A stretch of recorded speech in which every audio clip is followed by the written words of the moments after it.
उत्पन्ना एकादशी व्रत कथा। एक बार धर्मराज युधिष्ठिर कहने लगे कि हे भगवान, मैंने कार्तिक शुक्ल एकादशी अर्थात प्रबोधिनी एकादशी का सविस्तार वर्णन सुना। अब आप कृपा करके मुझे मार्गशीर्ष मास के कृष्ण पक्ष की एकादशी के विषय में भी बतलाइए। इस एकादशी का क्या नाम है तथा इसके व्रत का क्या विधान है, इसकी विधि क्या है, इसका व्रत करने से किस फल की प्राप्ति होती है, कृपया ये सब विधान पूर्वक कहिए। भगवान श्री कृष्ण ने कहा, मार्गशीर्ष माह के कृष्ण पक्ष में आने वाली इस एकादशी को उत्पन्ना एकादशी कहा जाता है। ये व्रत शंखोद्वार तीर्थ में स्नान करके भगवान के दर्शन करने से जो फल प्राप्त होता है उसकी बराबर पुण्य मिलता है। व्रत करने वाले भक्त को चोर, पाखंडी, परस्त्रीगामी, निंदक, मिथ्याभाषी तथा किसी भी प्रकार के पापी से बात नहीं करनी चाहिए। इसका महात्म्य मैं तुमसे कहता हूं, ध्यान पूर्वक सुनो। युधिष्ठिर कहने लगे कि हे भगवान, आपने हजारों यज्ञ और लाख गोदान को भी एकादशी व्रत के बराबर नहीं बताया, सो ये तिथि सब तिथियों से उत्तम कैसे हुई, बताइए। भगवान कहने लगे, हे युधिष्ठिर, सतयुग में मूर नाम का दैत्य उत्पन्न हुआ। वो बड़ा बलवान और भयानक था। उस प्रचंड दैत्य ने इंद्र, आदित्य, वसु, वायु, अग्नि आदि सभी देवताओं को पराजित करके भगा दिया। तब इंद्र सहित सभी देवताओं ने भयभीत होकर भगवान शिव से सारा वृत्तांत कहा और बोले, हे कैलाशपति, मूर दैत्य से भयभीत होकर सब देवता मृत्यु लोक में फिर रहे हैं। तब भगवान शिव ने कहा, हे देवताओं, तीनों लोगों के स्वामी, भक्तों के दुखों का नाश करने वाले भगवान विष्णु की शरण में जाओ, वे ही तुम्हारे दुखों को दूर कर सकते हैं। शिव जी के ऐसे वचन सुनकर सभी देवता क्षीर सागर में पहुंचे। वहां भगवान को शयन करते देख हाथ जोड़कर उनकी स्तुति करने लगे कि हे देवताओं, द्वारा स्तुति करने योग्य प्रभु, आपको बारंबार नमस्कार है। देवताओं की रक्षा करने वाले मधुसूदन, आपको नमस्कार है। आप हमारी रक्षा करें, दैत्यों से भयभीत होकर हम सब आपकी शरण में आए हैं। आप इस संसार के कर्ता, माता पिता, उत्पत्ति और पालन करता और संहार करने वाले हैं, सबको शांति प्रदान करने वाले हैं।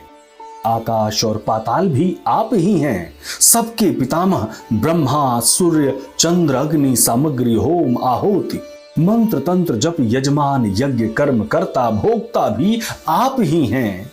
आप सर्वव्यापी हैं। आपके सीमा तीनों लोकों में चर तथा अचर कुछ भी नहीं है। हे भगवान, दैत्यों ने हमको जीतकर स्वर्ग से भ्रष्ट कर दिया है और हम सब देवता इधर उधर भागे भागे फिर रहे हैं।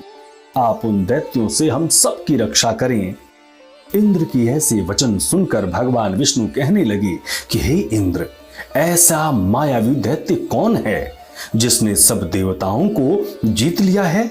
उसका नाम क्या है? उसमें कितना बल है और किसके आश्रय में है तथा उसका स्थान कहां है? ये सब मुझसे कहो। भगवान के ऐसे वचन सुनकर इंद्र बोले, भगवान, प्राचीन समय में एक नाड़ी जंघ नामक राक्षस था। उसके महापराक्रमी और लोक विख्यात मूर नाम का एक पुत्र हुआ। उसकी चंद्रावती नाम की नगरी है। उसी ने सब देवताओं को स्वर्ग से निकालकर वहां अपना अधिकार जमा लिया है। उसने इंद्र, अग्नि, वरुण, यम, वायु, ईश, चंद्रमा, नैर्त आदि सबके स्थान पर अधिकार कर लिया है। सूर्य बनकर स्वयं ही प्रकाश करता है, स्वयं ही मेघ बन बैठा है और सबसे अजेय है। हे असुर निकंदन, उस दुष्ट को मारकर देवताओं को अजेय बनाइए। ये सुनकर भगवान ने कहा, हे देवताओं, मैं शीघ्र ही उसका संहार करूंगा। तुम चंद्रावती नगरी जाओ। इस प्रकार कहकर भगवान सहित सभी देवताओं ने चंद्रावती नगरी की ओर प्रस्थान किया। उस समय दैत्य मूर सेना सहित युद्ध भूमि में गरज रहा था। उसकी भयानक गर्जना सुनकर सभी देवता भय के मारो चारों दिशाओं में भागने लगे। जब स्वयं भगवान रणभूमि में आए तो दैत्य उन पर भी अस्त्र शस्त्र आयुध लेकर दौड़े। भगवान ने उन्हें सर्प के समान अपने बाणों से बींध डाला। बहुत से दैत्य मारे गए, केवल मूर बचा रहा। वो अविचल भाव से भगवान के साथ युद्ध करता रहा। भगवान जो जो भी तीक्ष्ण बाण चलाते वो उसके लिए पुष्प सिद्ध होता। उसका शरीर छिन्न भिन्न हो गया, किंतु वो लगातार युद्ध करता रहा। दोनों के बीच मल्ल युद्ध भी हुआ। 10,000 वर्ष तक उनका युद्ध चलता रहा, किंतु मूर नहीं हारा। थककर भगवान बद्रिकाश्रम चले गए। वहां हेमवती नामक सुंदर गुफा थी। उसमें विश्राम करने के लिए भगवान उसके अंदर प्रवेश कर गए। ये गुफा 12 योजन लंबी थी और उसका एक ही द्वार था। विष्णु भगवान वहां योग निद्रा की गोद में सो गए। मूर भी पीछे पीछे आ गया और भगवान को सोया देखकर मारने को उद्यत हुआ। तभी भगवान के शरीर से उज्जवल कांतिमय रूप वाली देवी प्रकट हुई। देवी ने राक्षस मूर को ललकारा, युद्ध किया और उसे तत्काल मौत के घाट उतार दिया। श्री हरि जब योग निद्रा की गोद से उठे तो सब बातों को जानकर उस देवी से कहा कि आपका जन्म एकादशी के दिन हुआ है, अतः आप उत्पन्ना एकादशी के नाम से पूजित होंगी।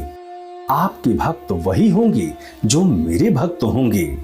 इस प्रकार से उत्पन्ना एकादशी की उत्पत्ति हुई और जो भी साधक सच्चे भक्ति भाव के साथ इस व्रत को करता है, भगवान श्री हरि उसकी सभी मनोकामनाओं को पूर्ण करते हैं।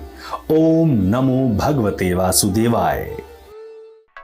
सब्सक्राइब करें टोटल भक्ति को। अब हमारे वीडियोस को सबसे पहले देखने के लिए बेल आइकन को दबाना ना भूलें।